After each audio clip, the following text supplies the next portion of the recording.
The Legend of Zelda: The Return, Episode 3, based on a fanfiction by Rose Zemula.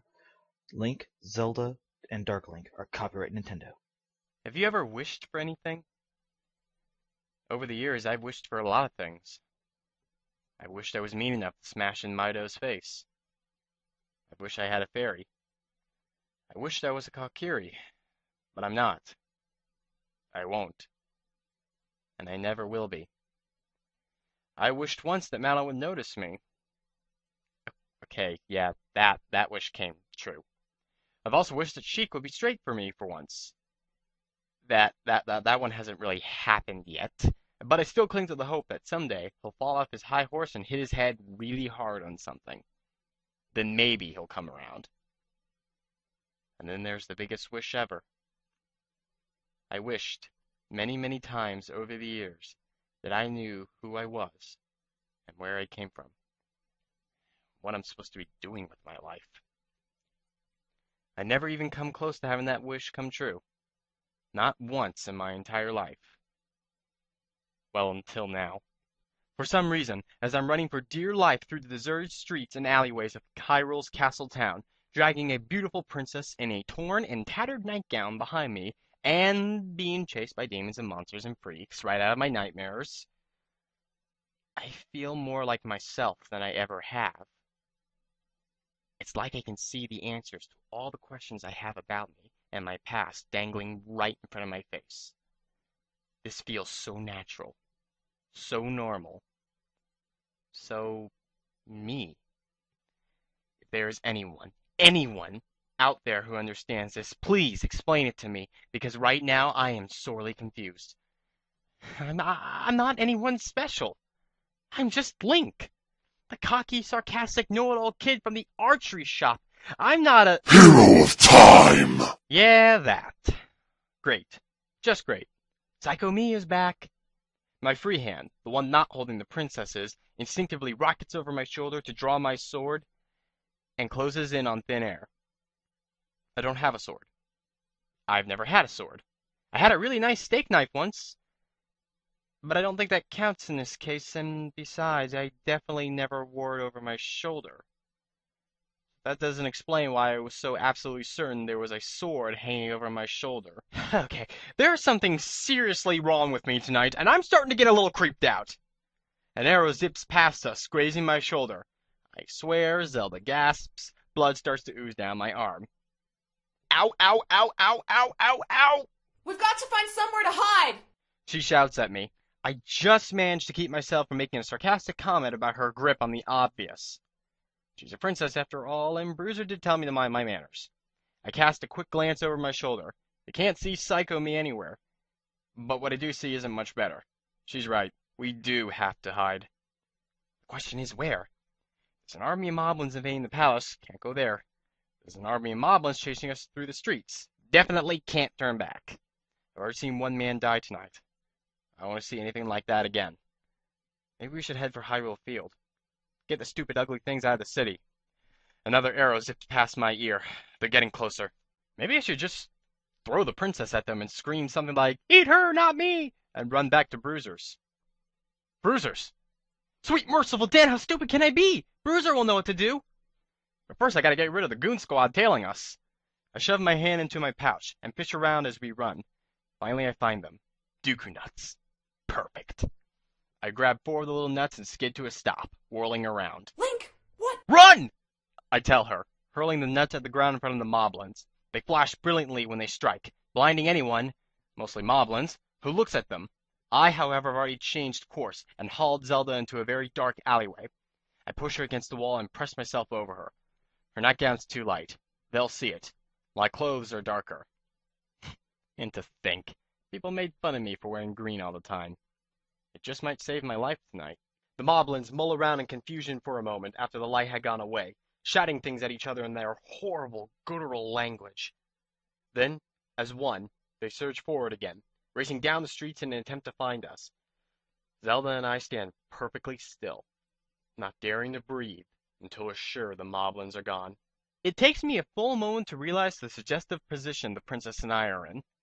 Her pressing her back up against the wall in a nightgown that was hardly decent before it was torn. And me, one arm on each side of her, pressing in against her. She realizes it before I do, though, and promptly shoves me away with a huff. Was that necessary?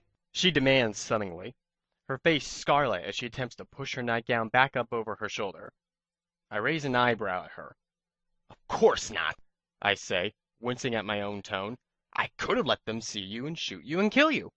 Oh, I can go call them back if you like.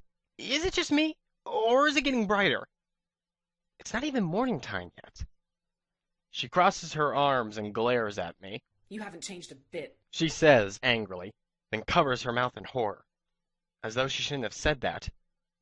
I stare at her in confusion. What? I demand. Haven't changed a... I never even met you in my life. Sorry. You just reminded me of someone is all. I got confused. Uh-huh, I say, eyeing her warily.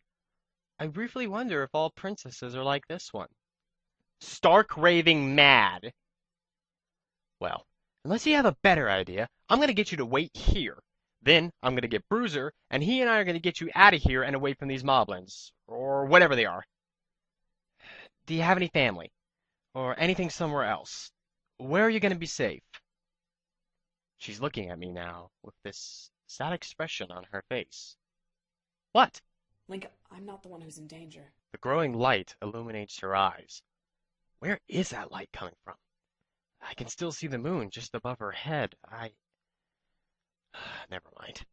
I raise my eyebrow, cross my arms, and shift my weight from one foot to the other.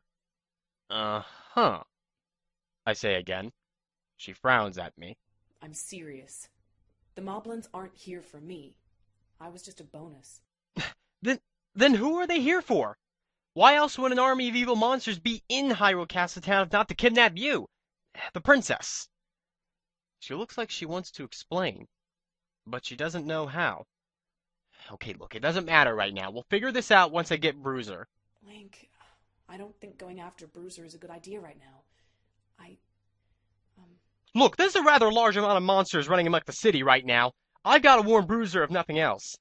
Besides, he can help us. He's been almost everywhere in Hyrule. He'll be able to help us. He might even know why they're here. You never know. I turn around before she can argue further, but I freeze as soon as I do, and my heart stops beating. A thick plume of smoke is rising above Castletown. The growing light is coming from the flames that are growing bigger every second, spreading through the city. From here it looks like the epicenter of the blaze is the market. The market, where Bruiser's shop is.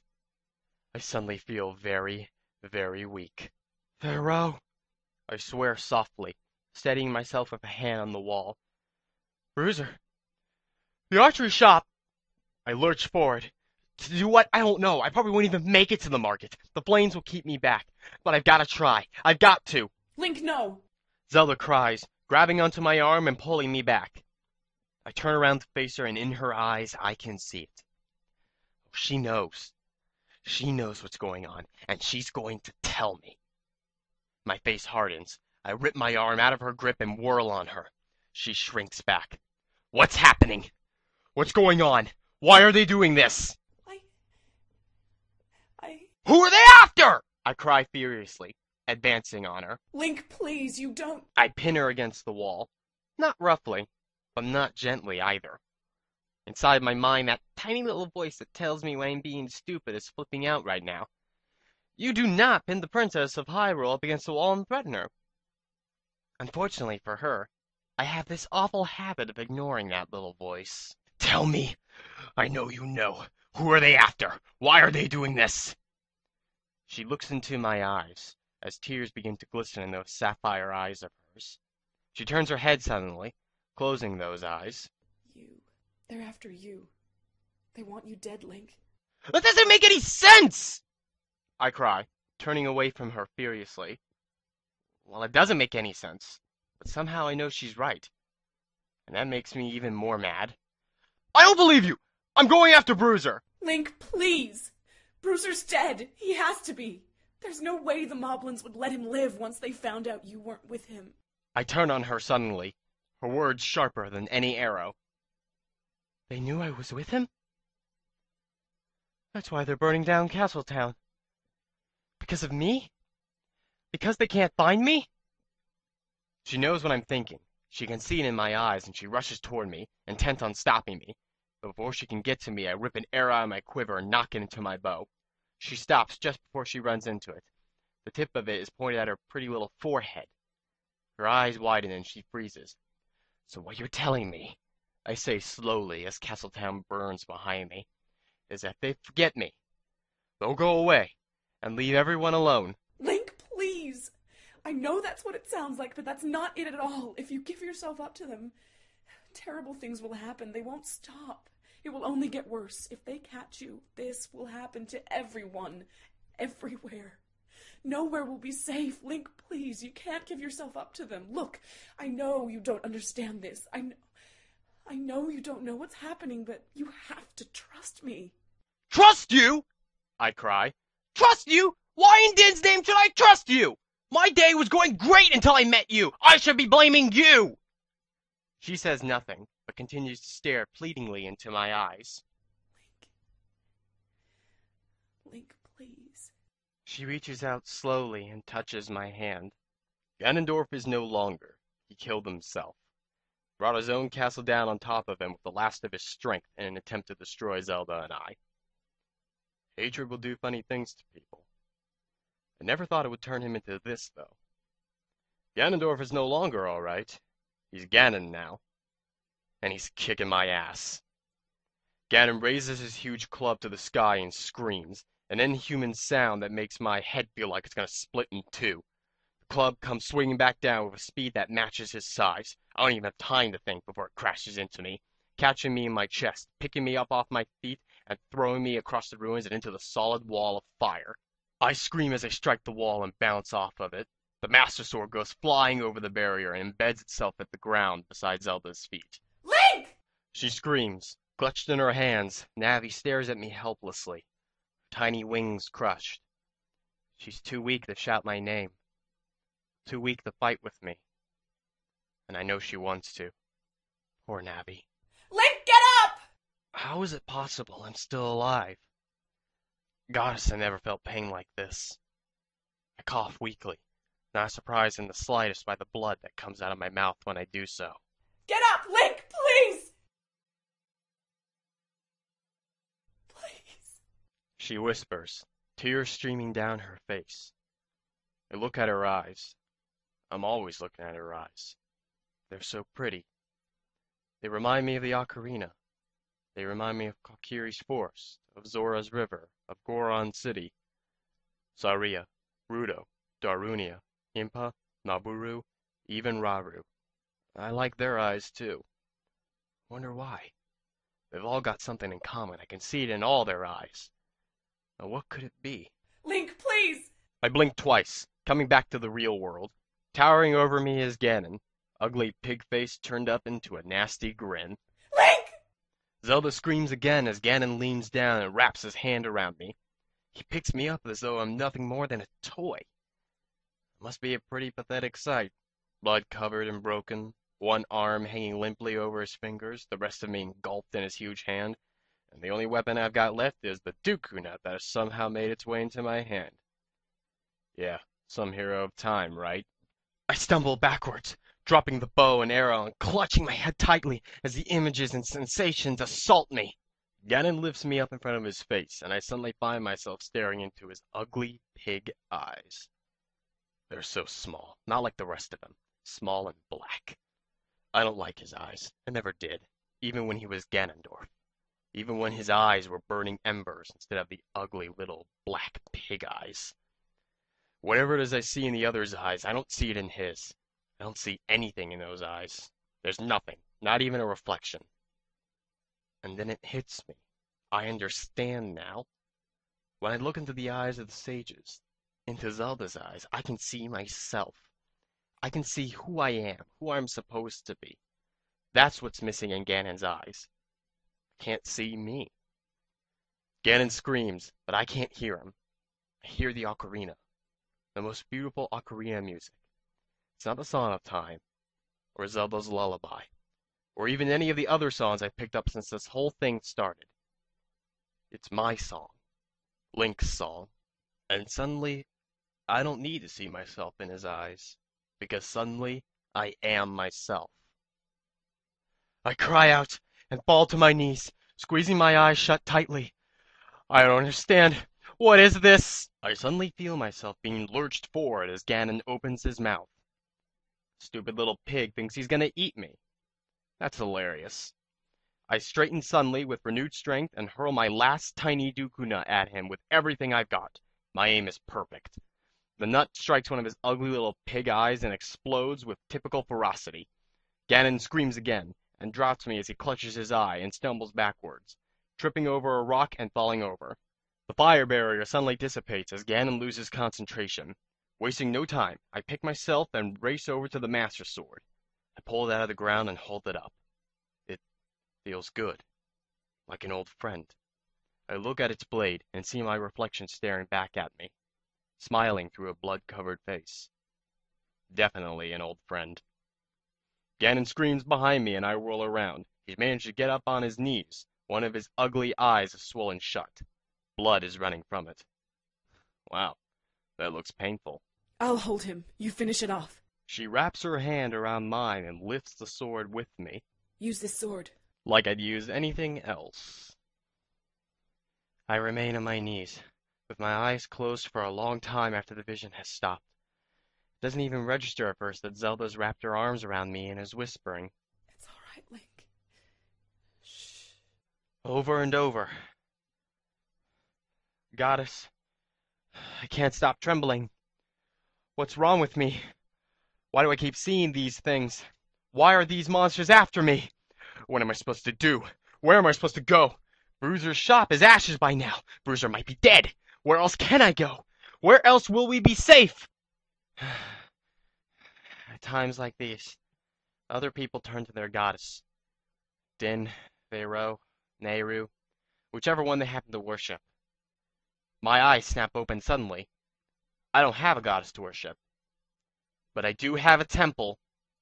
Come on, I say, leaping to my feet and startling Zelda. I grab her hand and take off at a dead run. Wait, Link, where are we going? My temple! I shout back to her. It's not really my temple, it's just a temple. To what? I don't know. There are temples all over the place in Hyrule. Five? No. 1, 2, 5, 6. 6 if my memory serves me right. People use them to pray and worship and whatever else is they do. All of them, that is, except for mine. My temple stands alone in the quiet corner of Castletown. I never see anyone go there. Someone must, I suppose, since it never gets dusty or anything like that. Maybe someone goes there to clean up. I don't know, but no one goes there to worship. There's not even statues or plaques or instruments. There's just a stone slab lying on the floor with a symbol of light on it, another stone slab set into the floor like an altar with 3 empty slots in it, and then a stone slab set into the wall with a symbol of time on it. The rest was just marble pillars and black and white tiles on the floor. Oh, and huge clear windows set high up on the walls. I like to go there sometimes. I always feel safe and protected and, well, home, somehow. Sometimes, when I lay on the flat stone with the light symbol on it, if I close my eyes, I almost hear music. Da da da da da da da da da da da da da da. I look over my shoulder and realize that Zelda's frowning at me. Damn, must have been singing out loud. Okay, well, any embarrassment is driven from my mind, however, when I finally manage to spot the glistening white spires of my temple. I begin to speed up. Link! Zelda gasps in protest. She can hardly keep up as is. Well, too bad for her. I cast another glance behind me as we run, making sure we're not being followed. We're not. Now if my luck can just hold out. We make it to the temple and I release Zelda's hand as I fly up the steps and crash into the heavy wooden door, sending it creaking inward slowly. Stupid door. It's not usually this hard to open. After what seemed like forever, I finally opened it enough for me and Zelda to slip in. I realized then why it was so hard to open the door. There's something laying against it on the inside. And that something is Bruiser.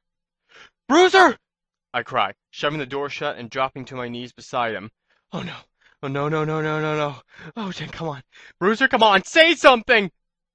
Bruiser coughs weakly as Zelda drops to her knees beside me. Stupid kid. I knew you'd come here. Link, something's wrong. Zelda says quietly, frowning as she looks around. What are you talking about? Of course something is wrong! Bruiser's dying, that's what's wrong! Stupid kid. Hisses an all too familiar voice. I gasp and whirl around, and to my feet, perched on top of the altar-shaped stone, half hidden in shadows, is, yep, that's right, you got it, the Psycho Me. I knew you'd come here. Zelda suddenly screams behind me. I turn again. Bruiser has his arms wrapped around her, holding her tight. Painfully tight from the look on her face. Bruiser, what are you doing? Stupid kid. Hisses the Psycho Me.